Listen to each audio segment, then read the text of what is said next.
E aí, o segundo passo, nós vamos ver Elias. Lembra no primeiro vídeo, em Atos 3, que diz que o céu está contendo o Senhor Jesus até o tempo da restauração de todas as coisas? E eu fiz uma pergunta lá no vídeo 1. O céu está contendo o Senhor Jesus até o tempo da restauração de todas as coisas? Em que sentido? Ele vem para restaurar tudo ou tudo estará restaurado para ele vir? Aí eu falei que os dois pontos são verdadeiros, lembra?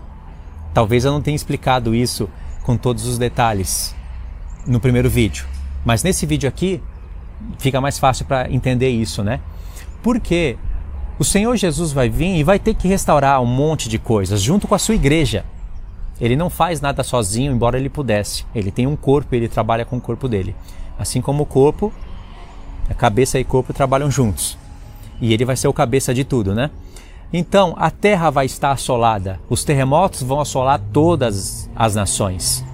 Nenhuma ilha ficará no lugar. Nenhum prédio, nenhuma das grandes cidades ficarão de pé. O Senhor vai derrubar tudo e vai precisar de uma restauração. Cada toque de trombeta assola a terra. Cada taça derramada assola a energia da terra. O Senhor quer desconstruir tudo que os homens construíram na base da energia. E aí vai ter que ter restauração. O sol vai ter que ser restaurado, a lua, as estrelas. Afinal, a quarta trombeta e a quarta taça mexe com os poderes do céu. E os poderes do céu são abalados, as estrelas do céu caem do céu na terra. Então tem que haver uma restauração de coisas que os homens não podem fazer, somente o poder de Deus. Mas tem outros tipos de restauração que é a igreja que vai fazer. Lugares vão ser reconstruídos, cidades vão ser reconstruídas, tudo no nome do Senhor e tudo para a glória do Senhor. Isso é o que é chamado de restauração de todas as coisas. Certo?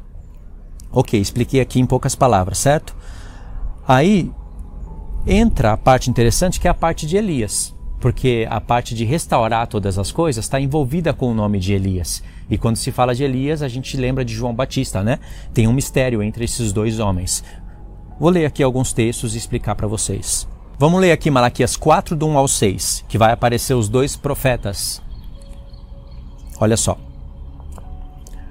Pois eis que vem o dia e arde como fornalha. Todos os soberbos e todos os que cometem perversidade serão como restolho. O dia que vem os abrasará, diz o Senhor dos Exércitos, de sorte que não lhes deixará nem raiz e nem ramo. Mas para vós outros que temeis o nome do Senhor, que temeis o nome, nascerá o sol da justiça, trazendo salvação nas suas asas. Saireis e saltareis como bezerros soltos da estribaria. Pisareis os perversos, porque se farão cinzas debaixo das plantas dos vossos pés. Naquele dia que prepararei, diz o Senhor dos Exércitos. Verso 4. Lembrai-vos da lei de Moisés, meu servo. Verso 5. Eis que eu vos enviarei o profeta Elias, antes que venha o grande e terrível dia do Senhor. E é importante o verso 6, todo ele. Ele converterá o coração dos pais aos filhos e o coração dos filhos a seus pais, para que eu não venha e fira a terra com maldição. É interessante esse profeta, já no capítulo 4, porque ele é todo profético, porque aparecem dois profetas que estão em Apocalipse 11, Moisés e Elias. Deus quer que a gente se lembre da lei de Moisés, porque as coisas que estavam em sombras lá seriam ensinadas para a gente pelo Espírito de Deus na sua realidade. E o contexto de Elias prediz o tempo do fim também. Já apareceu aqui, né? Apareceram aqui esses dois homens. Veja só que aqui é prometido enviar Elias e não Moisés, não é? Aqui no contexto de Lucas 1, vai ser o dia em que o pai de João Batista vai queimar incenso diante do Senhor. Era um turno, né? Aquele turno estabelecido lá por Davi. Aí bateu o dia dele fazer isso e ele foi lá oferecer incenso diante do Senhor. Eu penso até que era o dia da expiação, por causa de alguns detalhes do capítulo 1.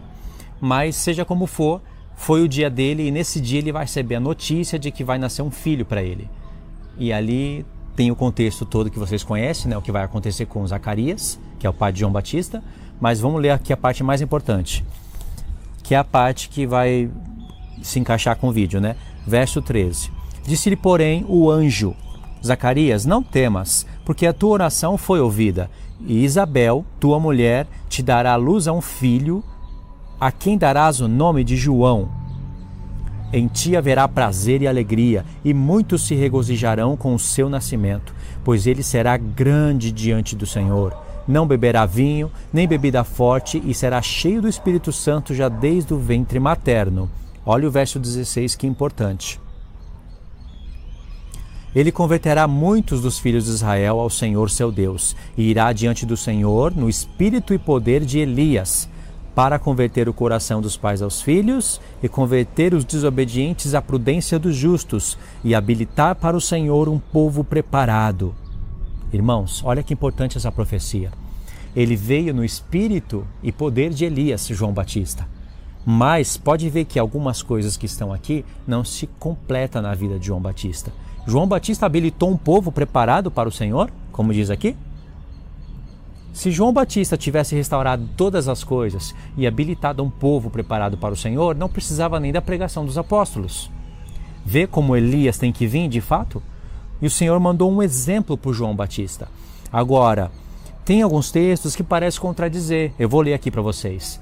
João Batista, Jesus fala, João Batista era o Elias que tinha que vir, mas Jesus fala, Elias virá.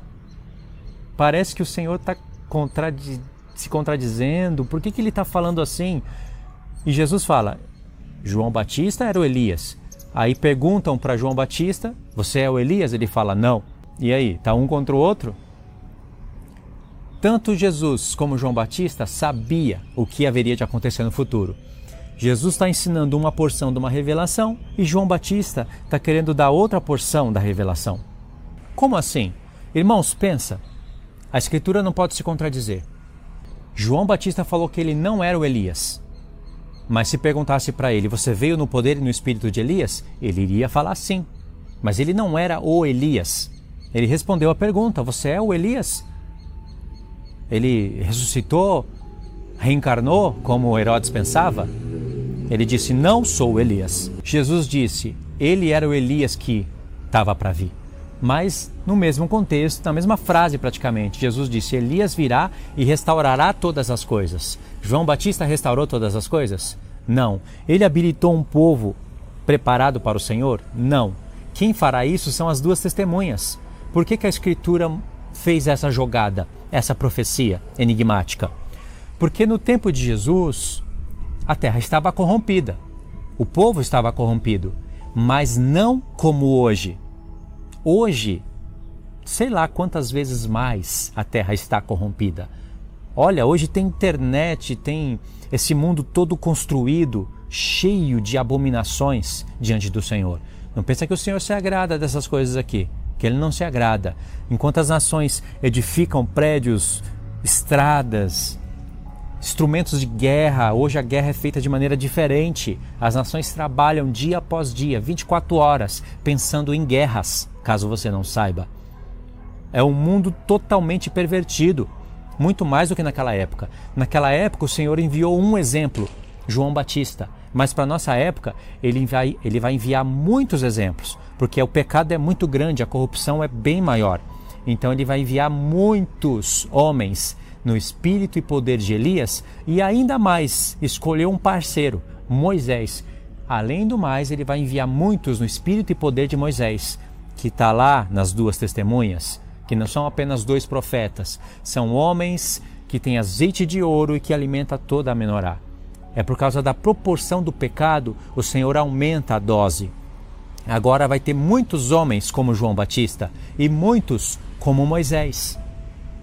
Muitos como Elias, muitos como Moisés. Lembra que Tiago disse que todos nós podemos ser Elias na terra?